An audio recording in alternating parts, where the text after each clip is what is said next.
মোহাম্মদ শিপন মিয়া, সাবেক সহসভাপতি বিজয় একাত্তর হল ছাত্রলীগ, ঢাকা বিশ্ববিদ্যালয়। কেন সাবেক বললাম, এটা ইতিমধ্যে আমি আমার অবস্থান পরিষ্কার করেছি। আমি চলমান ছাত্র আন্দোলনকে সমর্থন করে, এই যৌক্তিক কোটা সংস্কার আন্দোলনকে সমর্থন করে এবং যারা কোটা সংস্কারের এই যৌক্তিক আন্দোলনের বিপক্ষে, তাদের পক্ষে থাকা আমার পক্ষে সম্ভব নয় বিধায় আমি আমার পদ থেকে স্বেচ্ছায় অব্যাহতি নিলাম। আমি জানি 50 লক্ষ নেতাকর্মীর বাংলাদেশ ছাত্রলীগ আমার মতো একটা ক্ষুদ্র পিপিলিকাকে হারিয়ে কোনো সমস্যায় তারা পড়বে না, কিন্তু আমি আমার জায়গা থেকে এর চেয়ে বেশি কিছু করার সামর্থ্য আমার নেই।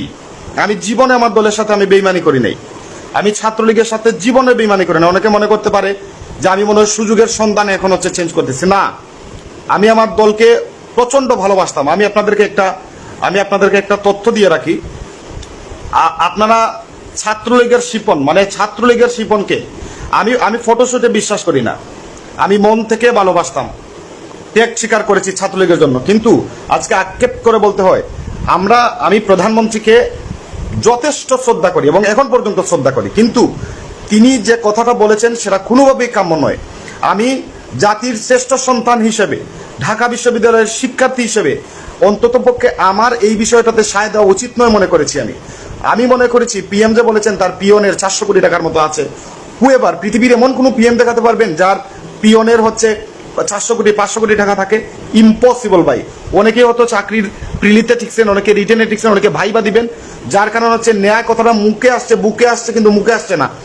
মুখে এসে গেলেও আপনারা হয়তো প্রকাশ করতে পারছেন না, কিন্তু আমার এই ধরনের কোনো টেনশন নাই। আমি ওই সময়ে কথা বলেছি, এই সময় বলেছি। জানেন আমার অনার্সের রেজাল্ট 3.57। আমি টপারদের মধ্যে ছিলাম, 4-5 জনের মধ্যে একজন ছিলাম। কিন্তু মাস্টার্সে আমি শিক্ষকের শকত খাইছি, হুদাই শকত খাইছি শিক্ষকের, কারণ শিক্ষকের চুদুরবুদুর আমি জানতাম। আমি শকত খাইছি, খাই আমার 3.29 কত নামায় দিছে আমারে। কি হয়েছে? আমি তো মরে যাই নাই।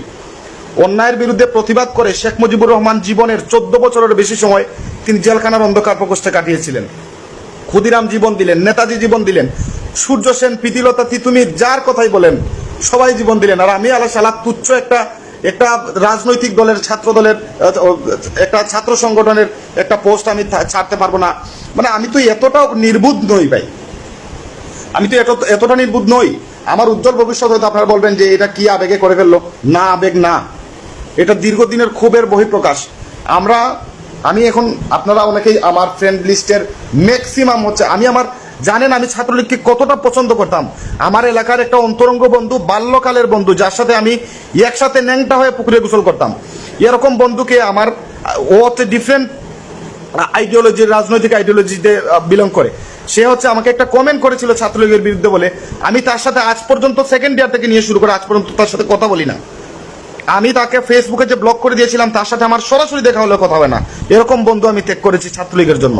আমি ছাত্রলীগকে এতটা পছন্দ করতাম, কিন্তু এখন এসে যখন দেখি যে এত বড় যৌক্তিক আন্দোলন, পুরো বাংলাদেশের মানুষ সবকিছু একদম, স্টুডেন্টরা সবকিছু একদম পড়ালেখা ছেড়ে, নাওয়া খাওয়া ছেড়ে তারা রাস্তাঘাটে আছে। কি বললেন? ওইটা থাকবে। আপনার উত্তরটা এইভাবে না হয়ে আরো ভালোভাবে হওয়া উচিত ছিল। শিক্ষকরা আন্দোলন করতেছে, শিক্ষকদের আন্দোলন আপনি কি বললেন? আপনি বললেন যে ওরা আন্দোলন করতে করতে টায়ার্ড হয়ে গেলে তাদের সাথে আমি বসবো। কেন, ওদেরকেও কি মানুষ মনে হয় না নাকি? এটা কোন ধরনের কথা? বঙ্গবন্ধু শেখ মুজিবুর রহমান বলেছিলেন, মানুষের যখন পতন আসে তখন তারা পদে পদে ভুল করতে থাকে। অনেকে হয়তো আমাকে দেখে হাসবে এখন, হায় রে ছেলেটা কি বিপদে পড়লো রে, আবেগে রে। হওয়াতে পারে বিপদে, বড়জোর মেরে ফালাইয়া দিবেন, তাই তো? বড়জোর মাইরা পিস পিস করে ফালাইয়া দিবেন, তাই তো? এর চেয়ে তো বেশি কিছু করা যাবে না। দাফন পর্যন্ত করতে পারবেন না আপনারা। ওইটা আমার ফ্যামিলি মানুষ এনে আমার খুঁজে বের করে করবে, সমস্যা নাই। আপনারা মনে করতে পারেন যে আমি হয়তো হল থেকে সবকিছু নিয়ে গেছি আর হলে হয়তো যাবো না, যার কারণে এত বড় বড় কথা বলছি। নো, আমি দেখেছি অনেক মানুষ বিদেশ যাওয়ার পরে এটা নিয়ে কথা বলে। আমি দেশে থাকতে, এখন আমি দেশে আছি, দেশে থাকতেই কথা বললাম। বড়জোর আমাকে ধরে কাইটা ফালাইয়া দিবেন ভাই, এর চেয়ে বেশি কিছু করার সুযোগ নেই। অনেক ছেলে আছে, প্রত্যেকটা হলে 3000, 4000, 5000 করে যদি স্টুডেন্ট থাকে, তাহলে 150-200 পোলা পাঞ্চারা সবাই ন্যায়ের পক্ষে আছে। আপনারা যারা 150-200, আপনাদেরও বিবেক আছে, বিবেক নাই যে তা বলছি না, বিবেক আছে, কিন্তু আপনার কথা বলবেন না কেন? কথা বলবেন না কারণ আপনারা একটা প্রিলিতে পাস করছেন, একটু তোষামদি না করলে চাকরিটা হবে না।